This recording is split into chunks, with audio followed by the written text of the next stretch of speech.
This episode is brought to you by Smart Food. There are a bunch of ways to be smart during the holiday season. Getting the shopping done early, not sitting your aunt next to your mom, and snacking on Smart Food popcorn. It's air pop popcorn tossed in delicious white cheddar cheese or sweet and salty kettle corn. You are what you eat. Welcome to the Smart Club. Shop now at snacks.com.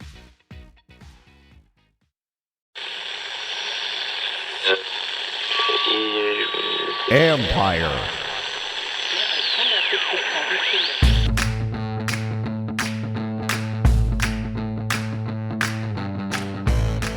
Hello and welcome to my podcast. Do me a favor, subscribe to the John Con Report wherever you get your podcast. If you're watching us on YouTube, hit that like button, hit that subscribe button.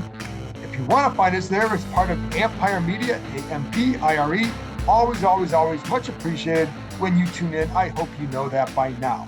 Well, today I'm going to play you an interview I had with Washington receiver Terry McLaurin from last week for a story I wrote on ESPN.com about McLaurin's journey from his Ohio State days, how he went from a guy, just the journey he traveled, the tough parts for him along the way, how he's used therapy and some other things to get him to where he is today, which is one of the NFL's best receivers and certainly one of the more highest paid receivers in the league.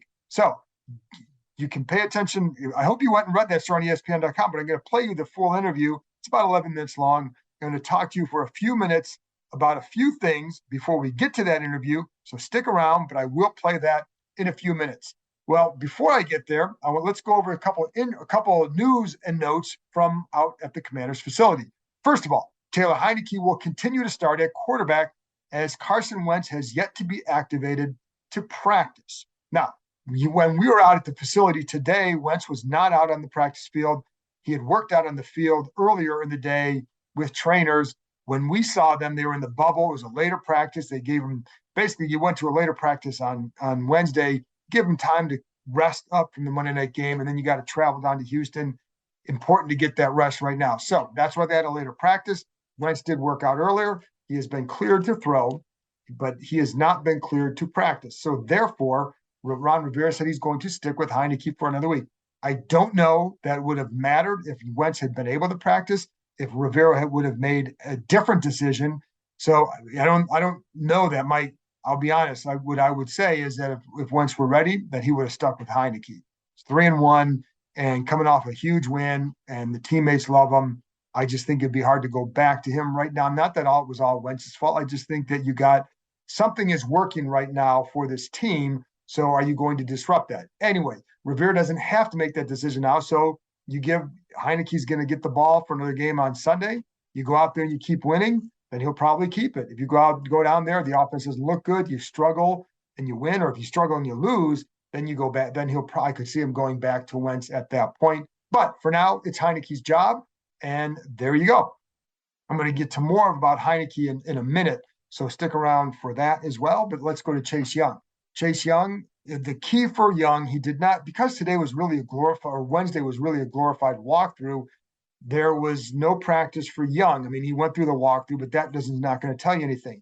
There is optimism about his chances for playing on Sunday. However, I don't know how high that optimism is.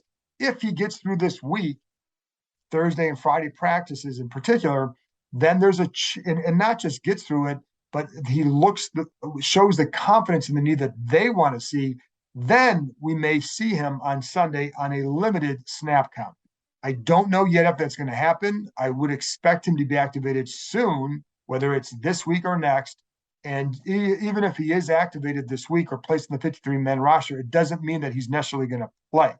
What they want to see from Young on Thursday and Friday in practice is him pushing off that knee with confidence. They said the knee is testing well for all the tests and they're able to test the strength in the knees compared to where it was before, compared to the other knee now, and all that stuff to measure all that.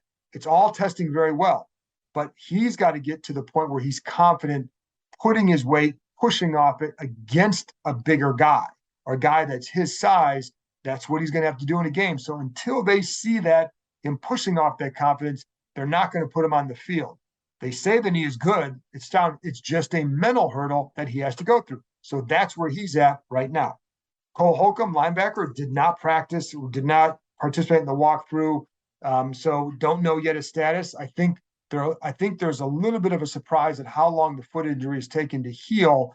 Doesn't mean that he's doing anything wrong. I just think they had hoped and felt it probably would have been that he would have been back out there by now. So it's a little bit of a surprise, but again, it's just sometimes that's just the way it goes. And there you go. J.D. McKissick was not out there as well on the practice field. He's dealing with the neck injury. Let's get back to Taylor Heinicke for a minute. And I think it's kind of interesting because of the leadership skills that he has. And one of the things that, first of all, he bought all his offensive linemen who started the game the other night, bought them some Air Jordans per his tradition of buying them for himself after the win, because he gets that $125K after every win, buys himself the Air Jordans. Well, he bought some for the linemen this week. I think once you go down that road, it's going to be hard to not continue going down a road like that, but we'll see. Anyway, that's one little thing that he does. I think one thing that does matter, and he was talking about this, about how, he was asked about the gratification that he gets from the guys, how much they like him.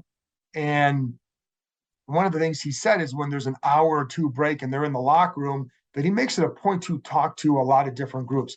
He talks to the defensive guys. That's why you saw him that plane ride home, and they did that little Kirk Cousins thing with the chains on him. That's the defensive guys are initiating that. They really like him. And part of it is that he does make it a point to go around to different groups.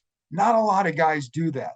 And it's why when you have guys who do that and there's a crossover leadership like that, that it does make a difference for teams. That's one of the things he does. Now, you can talk all you want about how he's a quarterback, but he does win over guys, just to be honest, is by being who he is. There's no act. I've seen quarterbacks in there who I think who would read the manual about how to be a leader and say, hey, this is what you got to do. I think sometimes I thought John Beck at times was a kind of guy like that, nice guy, good guy, but would try to be too hard to be a leader. I don't think Heinicke has to try to be that. I just think he is who he is. Alex Smith was who he was, right? And so I think that's something that matters there. Anyway, just wanted to pass along that little nugget for you. And I just thought it was interesting, something that he had talked about during his press conference on Wednesday. Let's talk about details, because the details matter, and especially when it comes to the run game. And I think that's one thing that if you want to look at where is this going to go from here with the run game, are they good enough to sustain what they showed Monday night against the Eagles? Can they sustain that over the next 7 games? If they improve on the details, well, then there's a good chance that they can get there. There was one run, and it was a 3rd down and 1 early in the first quarter, about 11:40 some left in the first quarter, and there was a beautiful hole that should have opened on the right side. And if it does, one of the things that you'd like to see is some longer runs out of this group. The longest run they had from scrimmage the other day was 11 yards. Well, on this run, it should have been 25 to 30, because everything worked except for the details by one guy, and it was Trey Turner. Now, I'm going to point this out because the previous play, I felt like Trey Turner did a really nice job blocking down and creating, I think it was like a 6-yard gain. But on this 3rd and 1, the little mistakes that you make, and it's about taking the proper step, staying flat. And instead he had to block down. I don't remember who it wasn't not against Fletcher Cox, but another defensive tackle. But the way he attacked it, he was stepped a little bit wide instead of flat. Because he did that, he gave up the inside. If he stays flat, he's able to kind of wall off the defensive tackle, and then Robinson has a crease, and there is nobody there. The safety is about 15 yards deep. That's the only guy who's got a shot at him. So I don't know that he's going to score on that play. I don't think he does, because I think the safety would have had an angle on him, but he's going to get 15 to 20 yards, probably at least. So I think but it's the details all started with the guard needing to take the better step.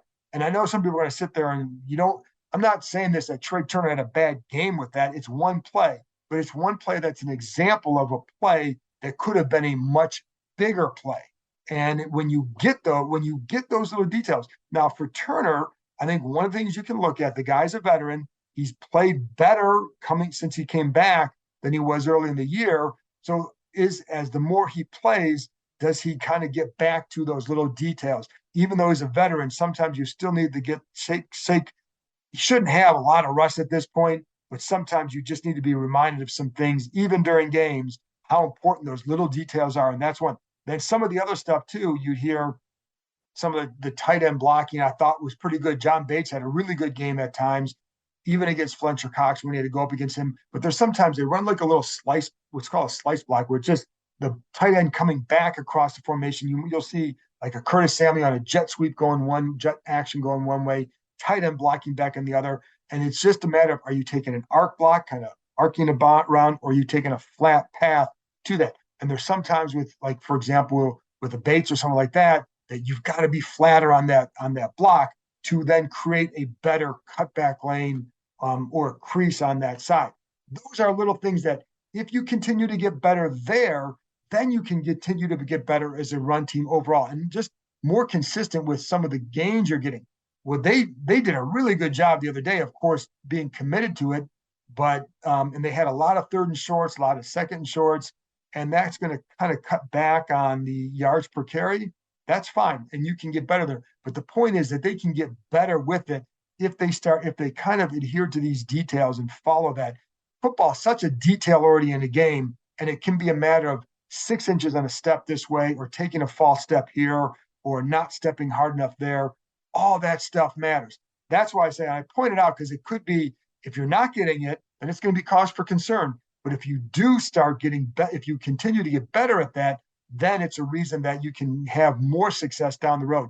But you've got to do it, because if you don't do it, and because some of this stuff is stuff you've seen over the last several weeks, this is not like a new thing. So will you get better at that? Because if you do, you can be a much better run team overall. And I think, you'd like to hear that hammered over and over and over again from them. And I think it will be, because I know it's something that they talk about and look at, et cetera. So, but it's something that adhering to the details is important. I will point out another guy, Derek Forrest, I felt did a pretty good job with his details the other day. And this will be like the third time I pointed this out since that game. But on the interception, for example, in that first game, Jalen Hurts hits Devontae Smith for the deep ball. Safety is supposed to be deep middle on that deep one that was down inside the 5, if you remember. The safety was not deep middles. He was a little bit cheated toward the other hash. And that's the difference in getting there a little bit late or getting there for a possible pick.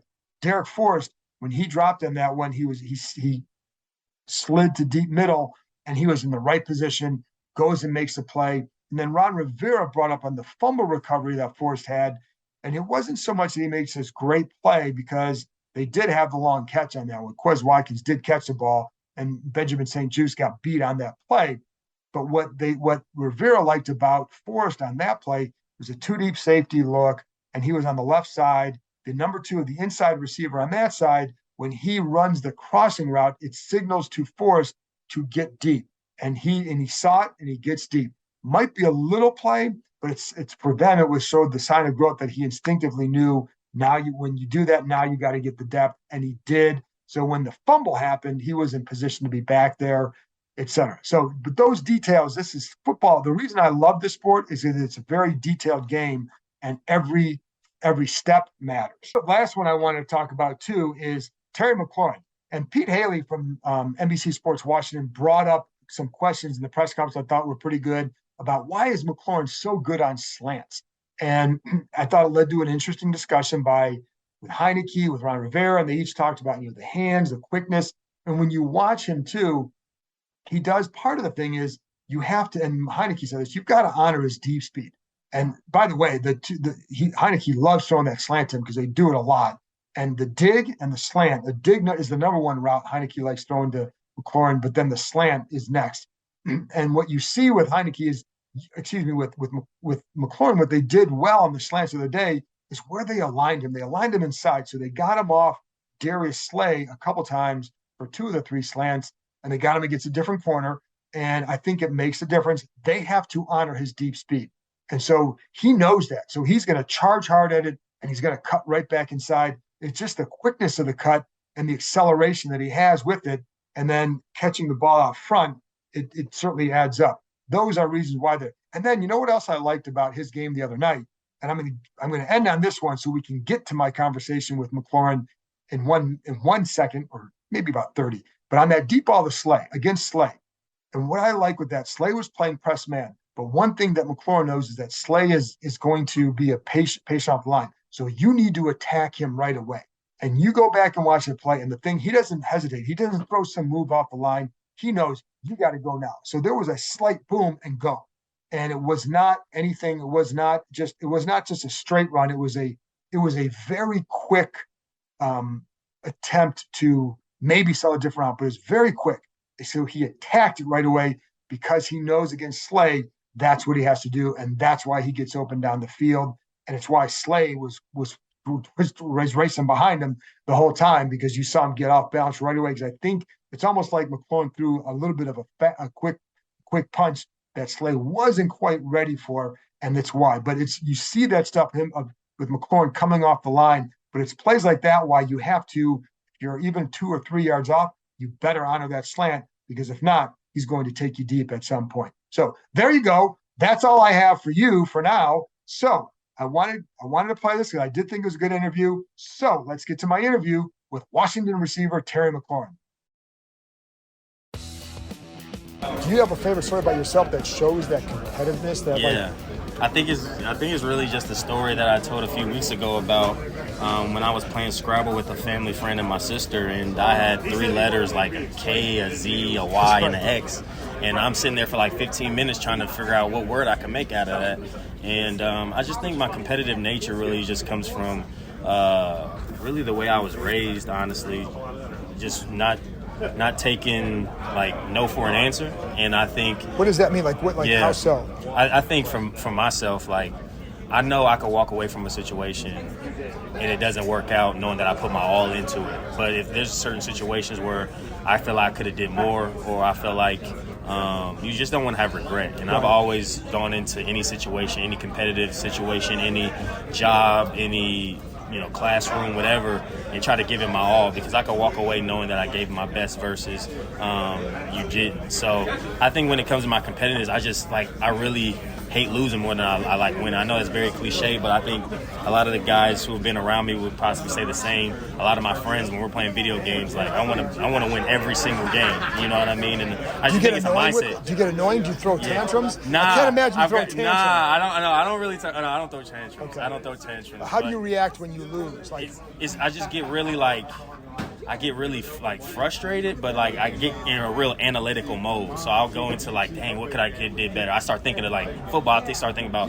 this play or that play, or I'll think about a certain situation where I feel like I could have did something differently. I really try to look introspectively when I'm in those situations. Even in a video game? Yo, definitely. What's a video game that you play that you figured definitely. out? NBA 2K. So me and my friends will play we call it sixes, so it's 3 versus 3. So it's all of our guys playing together, and we'll play like a series. So like that's 4 out of 7. And sometimes you win, sometimes you lose. But I pride myself on being one of the best players of our group. So like if my team's losing, it's obviously a big reason why. Like I feel like I'm that reason. And I think when you're in a leadership situation like I've been blessed to be in, I think you got to take that approach. So do you then go back and study in your mind, like the video game? Do you go back and play it more? Like how do you prepare? Do you get up at 3 a.m. and prepare or something? Nah, I think I'm really good at whether it's football, video games, or any situation. I'm very good at analyzing as I go. Okay. So I try not to make the same mistakes twice. So if I'm trying to do a certain move and that move's not working, okay, I know I got the next move already in my head that I'm going to do the next time around. And so I try not to do the same things over and over and over again, expecting a different result. Which is as a receiver running off the line. Exactly, definitely. I think you always have to have a plan going into it, and also have a backup plan just in case your first plan doesn't work. You said earlier this year when we talked to this in September, how you this last year, the growth for you this year, you dealing with stuff. Yeah. I don't know if you were able to say some of the stuff you've been dealing with, but how did you what was the stuff and where did you grow the most? Yeah. I think really I just felt like I had a lot of expectations in my life versus my personal life. Obviously, being blessed enough to be in a situation to earn this contract, and I just feel like my level of expectations was going up in my life, and if you don't do the necessary work to put in to grow with those expectations, there's a gap in between. Is that a hard thing to deal with? Because do you feel like I'm never doing enough then or something? I do struggle with always feel like I could be doing more, I'm not doing enough, or things aren't quite working out. in my mind, I've always took an analytical approach. If I do this, and this, like if I go put all the work I can, I should get this result. And sometimes life doesn't work out that way. Right. So I really had to adjust to just understand, like, life happens. How do I deal with it? How do I adjust from it? How do I not let it just throw off my whole psyche? You know what I mean? I think I do. Definitely therapy has definitely helped me with that, like compartmentalizing things and understanding, like, I can only control my role in things, and also understanding that life does happen. Is that why you started going to that? I think it definitely was. Was that in the last year you started? Yeah, I started in January of 2022. And you felt the need because of all the expectations, or well, just a lot of the things that were going on in my personal life. I just felt like therapy was something I wanted to try to help my mental, like, my thought process. Right. You know what I mean? Because I would get into like ruts where I'm just like thinking negatively to the point like I'm very down, and I had to get to a point where I had to understand like everything wasn't going to quite go as I would expect, even if you put in that work, even if you're as prepared as you can, even as you put in all the time and the effort that you can. Like sometimes things don't work out. And also just I think therapy really helped me take more accountability for myself on what role I play in certain situations, and it really forces you to look more inside versus what's going on around. But I laugh because I know that feeling. Like sometimes it's just like I'm not doing enough. I do this like I suck. I do this like it's like wait a minute, take a step back, Definitely. but don't go like my wife's like don't go down that hole. Exactly, and that's the biggest thing is catching. I had to learn to catch myself before I got in that hole because it's so natural just to start kind of things like, dang, it didn't work out. Well, I must not be good enough. Well, okay, if I must not be good enough, that means it's not, you know what I mean. And then you look up and then you're like in a shitty mood. You know what I'm saying? So I had to really catch myself. That's why I say, like, are you still going? Yeah, I still go once to a week therapy. or something? Yeah, I go once a week. And you've noticed a big difference? I have. I think it's really helped just my overall thought process. Like, for instance, if I'm in a situation where something happens, like I could be having a good day right now and I drop my food on the floor. That one event can throw off my whole day because I'm like, okay, not just, my food fell on the floor, I could go get another one. It's like, my food fell on the floor, now I gotta go get another one. Like, I just get in a very bad mood. And so, like, now I've really understood, like, to separate, okay, that's just a bad event that happened. That's just something that happened that I couldn't necessarily control. How do I respond from that? And that's often where I find, like, the more of the homeostasis. And we had to do that with my son, who's like a couple years younger than me. We always tell him like the reaction versus the action. Like, what's the reaction to the action? Definitely. And all that. Two more things. I know you got at your pressure. I always want to ask you about this because at your pressure when you got the contract, you got emotional talking about the contract meant to you. Right. I know you well enough to know it wasn't about the money. Right. Like what is it? What did that mean to you? And like, what does it mean now? I think it meant. It was like a culmination of all the hard work that was put in to that moment. And I think when you come into the opportunity to play in the NFL is a blessing. But I think the players who have the longevity understand that first contract, unless you're probably a top 10 pick, is not going to last you for the rest of your life. So if you're blessed enough to be in a situation where to get a second contract, you know the ramification, what that means for yourself, your future, and your family. And I think that part of it was awesome. But I think it was the journey in which I got to where I got. And I think I wouldn't, at times where I was going through the tough times at Ohio State where there's redshirting, playing, having 10 catches up until like my third year. Right. You know what I mean? A lot of those times are discouraging and you think yours is never coming. Like you see your peers, you see, Curtis, and he went off to the NFL. You see guys that you're putting the same work, but the results aren't happening for you in the timing that you think it should happen. I had to really sit there and understand that my journey was different than Curtis is different, than Paris different than a lot of guys in my peer group. And once I started really recognizing like my journey was just different and my calling was just going to be different than theirs, I really started appreciating the journey in which my process was going. And so to kind of just get back to your question, I think it was really just all those emotions coming together and also understanding like, there was a time where I wasn't playing at Ohio State at all, and a lot of people felt like I necessarily couldn't, but it was also the feeling of the people who did believe in me, Coach Day, Coach Hartline when they got there, and it's just making all those people proud. And just also I felt like just being a man of faith, just the testimony that I felt like I had and I can share with other people based off of, putting in the time, the work, the effort, having the faith, and things genuinely will work out for you in the time it's supposed to work out for you. And I just felt like through the ups and downs of the contract negotiations and things like that, and missing being with the team and being just such a team-oriented guy, having a new quarterback, all those pressures were there as well. But I just wanted to make sure that I represented myself well and stood on what I felt like I had deserved, but also did it in a very professional way. The funny thing is, like, what gets lost about you, you're pretty talented. Yeah. Do you ever think, like, because it's like, oh, he's worked so hard. Yeah. You're a fast guy. Yeah. You're not just some, like, you know That's what I'm saying? Point. That's like, a great point. I think because I work so hard, a lot of people don't necessarily give me, I would say, my flowers on my God-given athletic ability. I think I genuinely do have, been touched by God to have this ability to be able to run fast, jump high, extremely strong, really smart, leadership. A lot of things that you can't quite coach and teach, but I feel like it comes off so naturally because it's who I am. Right. Like, genuinely, it's not a facade with me. Right. That, like, it's like, oh, it's just expected. But I think I do try to hone the skills that I already have, but I think because I'm not necessarily the flashiest player, like, you can't look at it, it's like, wow, he does just X well. Right. You know what I mean? Like, I don't just run extremely fast. Right. I don't just, I've always tried to pride myself being a complete receiver. I try to be great at yak. I try to be great Right. at contested catches, great at deep ball opportunities, great at run after, all these opportunities to where you have a well-rounded player in person. Last thing, the studying. How much? Because the other thing that strikes me about you is that you're very smart. And I love talking about receivers, Right. Because or the corners, because and it's like. Definitely. But like I was talking to someone else, he said Santana Moss. He's like.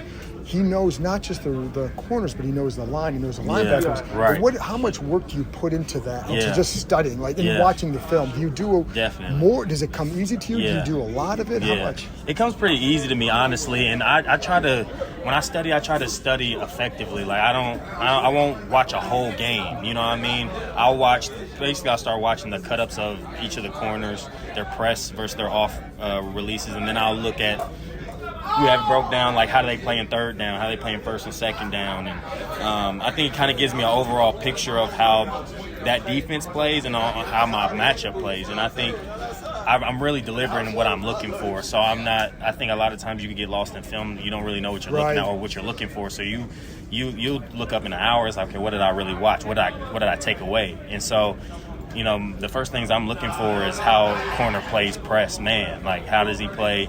Is he like a soft shoot corner? Is he an inch out corner? Is he firm at the line? Does he shoot both hands? Does he shoot one hand? When does he shoot that hand? You know what I mean? Those little things I feel like can really help you over the course of the game. And then when I go into the game, I either like confirm it, like, okay, this is how he's playing this day. Because each corner can play a receiver completely different. So I'm like, okay, he is playing this day. This is the plan I have. Or if he's not, like, I have another plan that I already came up with in my mind of how I want to attack this DB. And I try to use run plays as well to try to set up certain releases down the road. Is there one play that you remember from the film study that led to a big play? And where it's just like, I'm prouder of that one because I saw this on film and I applied it here. Is there one play that stands out? I definitely think there's really two plays. The one against Stephon Gilmore, when I knew he was an inch out corner. He's going to give you a little space. And I think he's so successful because he's smart. 40-yarder play? No, it was actually a slant that I caught on him. Okay. And I knew the exact kind of release I was going to use on him based off the type of corner he was and knowing what my skill set was. He knows I'm fast. I know I'm fast. So let me use like what we would call like a hard stick release, like a really hard stick, acting like I'm about to take a take release. I put a lot of those on film. And knowing that I knew he would react to that and I'd be able to get the inside release like I wanted. And with Jair Alexander, with him being a firm corner, I knew I didn't want to dance around a lot. I didn't want to spend too much at the line. And really, up until that touchdown catch, I hadn't really had a whole lot of one-on-one routes and press against him. So I knew, like, he hadn't really got a feel for my speed up until that point. So I knew I wanted to take make him run with me, make him play at my speed. And so those are the little things I think about over the course of the game and when I'm watching the film. Cool. That's it for this episode. I appreciate you sticking around. I appreciate the chance to talk to McLaurin for all that stuff. I thought the therapy stuff was very interesting. And I also thought, to be honest, some of the stuff, and I even told him, I felt like there's some things where he said it like, hey, I can relate to that about how you can go down these rabbit holes at times when you start to, you maybe take one little small thing and you go down this rabbit hole and it's not healthy, and so you got to get back out of there. So I appreciate McLaurin sharing all that with me, and I appreciate you listening. I'll be back on Friday, or actually Friday night on the podcast, Saturday morning on YouTube with my keys and predictions for Sunday's game against the Texans. I'll talk to you next time.